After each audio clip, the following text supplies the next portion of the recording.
Okay, let's talk about global governance. Ibig sabihin, paano ba pinamamahalaan talaga yung mundo? So, who are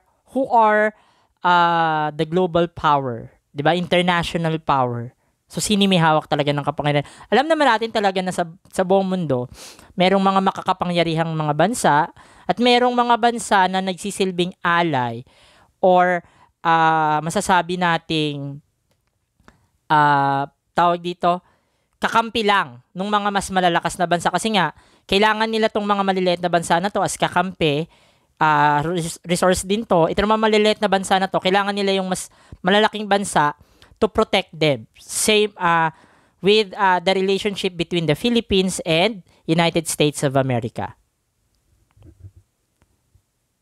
So the world is facing with threats and challenges that no single country, no matter how powerful it is, can deal with. Di ba? Maalala nga natin, di ba, nung September 11, 2001, 3,000 died, almost 3,000 died, including the 19 hijackers during the 9/11 attack sa World Trade Center sa New York sa Amerika. Yung Twin Tower, actually kung maalala nyo lang, 4 na eroplano siya na hinijack. So, hindi ko na ma-recall kung saan originally nanggaling yung mga flight na yun, pero within America lang ang alam ko. So, yung dalawa ay pinatama doon sa Twin Tower sa New York. So, dalawang tower siya, yan yung makikita nyo sa picture. Tig-isang eroplano, ibinangga doon sa dalawang mataas na building na yon, tig-isa yon. So, bumagsak siya within a span of an hour. Maraming nakaligtas pero marami rin ang namatay. Pero 4 yung eroplanong hinijack nung araw na yon. The third one, ibinangga siya sa Pentagon. Yung fourth one sana, lumaban lang yung mga sakay ng eroplano na ibangga yung eroplano sa malapit sa isang field sa Virginia. Pero ang original na talagang tawag dito, ang original na intention or plan is patamain siya sa White House. So kung makikita mo kasi 4 na parang 3 importanteng global tawag dito, global aspect yung tinira ng 9/11 attack na ito. Una, economy, yung World Trade Center kasi nga it's the center of American economy. Third, second, military dahil yung Pentagon, nandun ang kanilang Department of Homeland Security or yung kanilang Department of National Defense, yun yung kanilang equivalent sa atin. Plus, politics, pangatlo, kung nagtagumpay ang Al-Qaeda, sila yung umako na itama siya sa White House. So, yan ay nangyari nung September 11, 2001 during the second year presidency of, parang first, wala pang halos isang taon pala, si President George W. Bush as, tawag dito, the 43rd. Tama ba? 43rd 43rd President of the United States of America. So, ano yung effect or ano yung tawag dito implication nung nangyaring attack? Even ang Amerika, one of the most, if not the most powerful country sa buong mundo, sa sarili niyang bakuran, naging biktima siya ng terrorist attack. So again, inako ng Al-Qaeda yung pagsalakay headed by Osama Bin Laden, and the rest is history. Syempre, maraming nangyaring attacks sa mga kalaban ng Amerika yung ginawa nila para lang ma-vindicate yung ginawang pag-atake sa Amerika. At hanggang ngayon, mas naging matindi yung kanilang intelligence surveillance para lang mapigilan yung mga ganitong pag-atake. At as far as I remember, hindi pa siya nauulit-ulit. After almost magti-20 years na siya, this coming 2021. Then on 2002, we have Bali bombings. Jemaah Islamiyah naman yata ang tawag dito ang responsible. Then we have in 2004, Madrid bomb attacks. So in 2005, London naman. So yan yung mga namatay at nasugatan. Recently sa Pilipinas, syempre we have yung Hulo attack last August. Then yung attack sa Hulo sa Mount Carmel Cathedral in last January of this year lang yata. And yung nangyaring pagsalakay sa Marawi, yung Marawi siege way back 2017 yata. So ito yung mga example ng terrorism. So how is the world responding to these particular threats or threat sa ating lipunan? So yan yung mga problema na kinakaharap ng mundo. We have the proliferation of WMDS means weapons of mass destruction. Sabihin, malalaking mga sandata para pumatay, maramihang pumatay ng buhay. Nuclear weapon, biological weapon, chemical weapon. What will happen if this weapon of mass destruction turn into the hands of terrorists, 'di ba? Kaya nga pinipigilan ng ang ano kasi ng Amerika, kung kami ang may hawak ng weapons of mass destruction, nuclear weapon, biochemical weapon, hindi namin siya gagamitin laban sa mga inosenteng tao. So yun yung ano nila, yun yung kanilang dahilan. Sabi nila, ginagawa namin yan to protect, 'di ba? Yung kaligtasan ng lahat at mapanatili yung kaligtasan at buhay ng mga tao. So, pag napunta nga naman siya sa mga bansa, katulad, let's say, ng North Korea, ng Iran, ng Iraq, na tinuturing nilang kaaway, tinuturing nilang mga grupo na pinangungunahan ng mga terorista. Therefore, paano na lang? Di ba? Maaaring mas malaking gulo. Then you have environmental degradation. So, under nun yung global warming, ozone layer leaving, and atmosphere. So, mga natural disaster din. Problema rin ito ng mundo. Yung 2004 tsunami na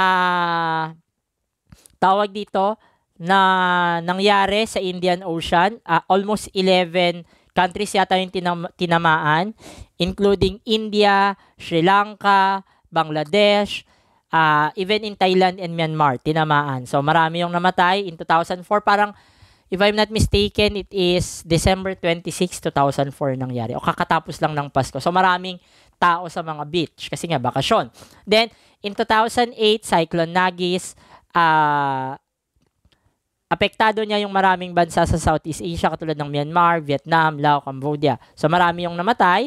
Almost 138,000. And almost $10 billion yung damages.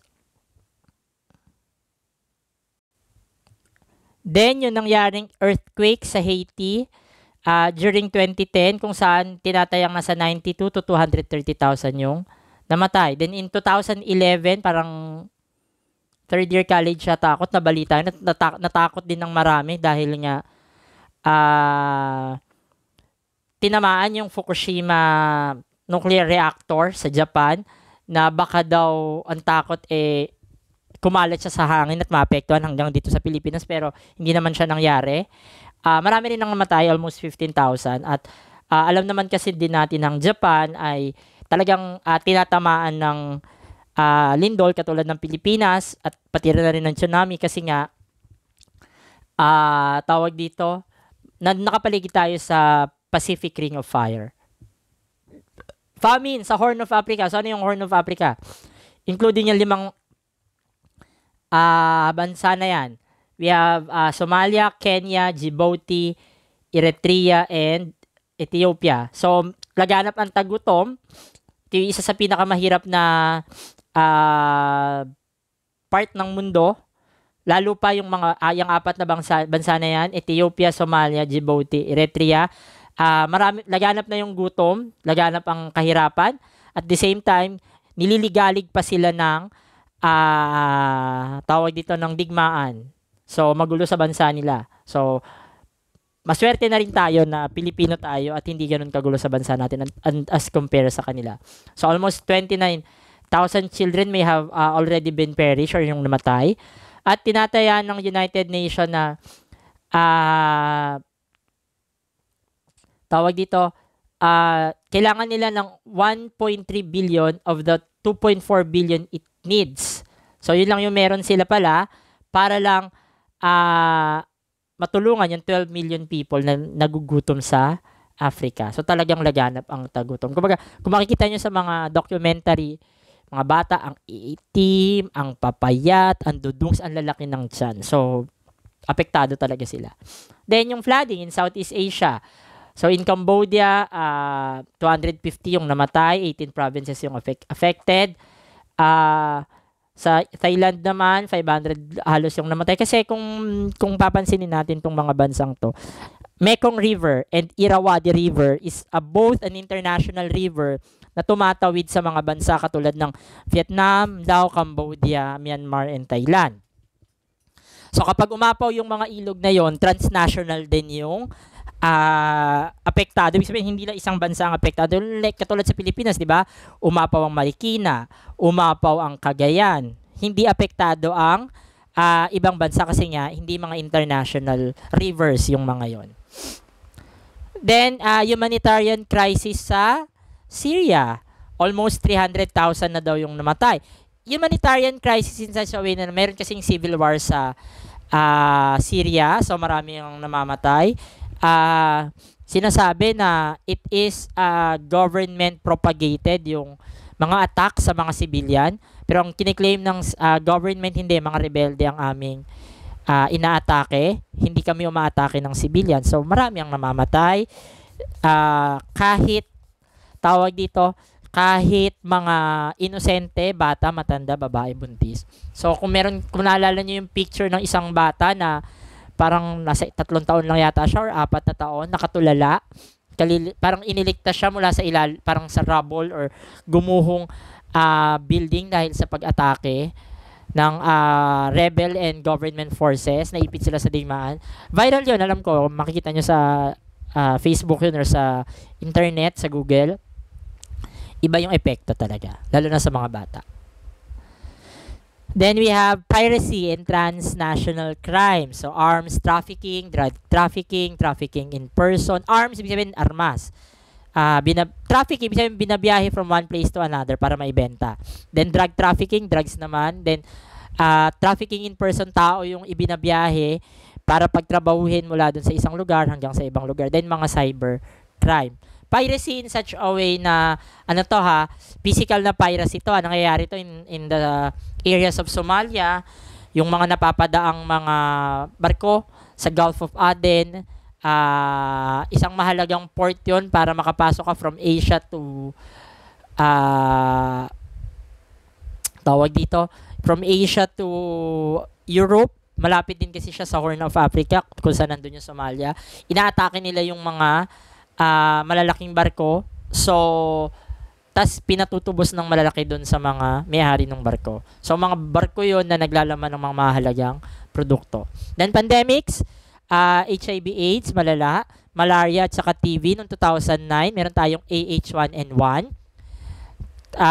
Tapos, Ebola sa Cambodia. Tapos, noong 2003 nga yata, yung SARS. Then, nangyayon yung 2019 hanggang kasalukuyan 2020. COVID-19 global pandemics. So, how is global governance? Paano siya pinapamahalaan ng daigdig? There's no world government to coordinate and facilitate cooperation among all actors to deal with threats and challenges. Kasi, syempre, iba't ibang bansa, iba't ibang problema. Although may mga pagkakapareho, bawat bansa, iba-iba siya ng focus. Therefore, global governance especially needed.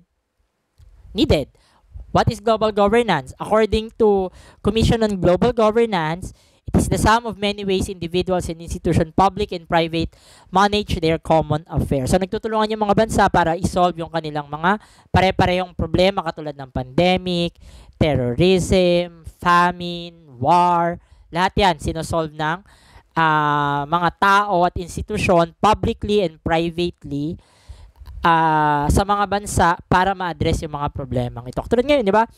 Nagtutulungan yung mga bansa na makahanap ng affordable na vaccine para ma-address yung problema sa COVID-19. Then we have collection of governance related activities, rules and mechanism, formal and informal, existing at a variety of levels in the world today, also referred to as pieces of global governance. So, mga activities, rules and mechanism na ginagamit ng mga bansa to address yung mga problema.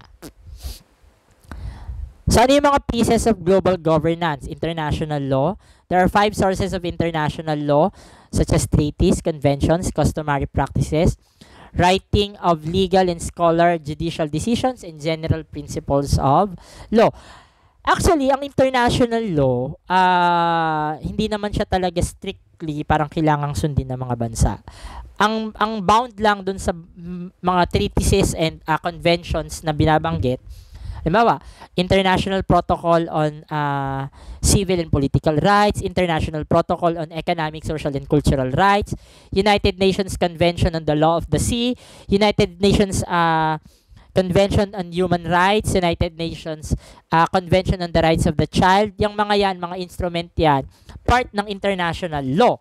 Pero, hindi maaaring pilitin ang isang bansa kung hindi siya signatory ng mga conventions or protocol na to. Hindi siya pwedeng parang pilitin na isa ilalim. Lalo na kung hindi naman siya signatory. Yun yung kiniklaim ng China. Hindi naman daw yata siya signatory, so bakit siya mag-undergo sa UNCLOS, sa Permanent Court of Arbitration sa Hague, kung hindi naman siya signatory ng UNCLOS. Gusto niya ayusin ng Pilipinas at ng China yung sigalot sa West Philippine Sea arbitrarily. Parang same is true din with US sa United Nations UN CRC Convention on the Rights of the Child. Sabi nila, hindi sila magsasign sa Convention on the Rights of the Child kasi nga meron naman daw silang mga batas na mas okay pa or mas parang mas better kesa sa CRC. So sabi nila, hindi kami magsasign sa United Nations Convention on the Rights of the Child. So tanging sila lang at saka Somalia ang hindi pumirma sa UNCRC. So international norms or soft law, ibig sabihin, mga batas ito na hindi man nakasulat legally, pero sinusunod ng mga bansa. Katulad halimbawa ng framework ng Convention on Climate Change and Biodiversity na kinakailangan protektahan ng mga bansa yung kapaligiran. So I think this is the last slide. So I hope you learned something. Marami pang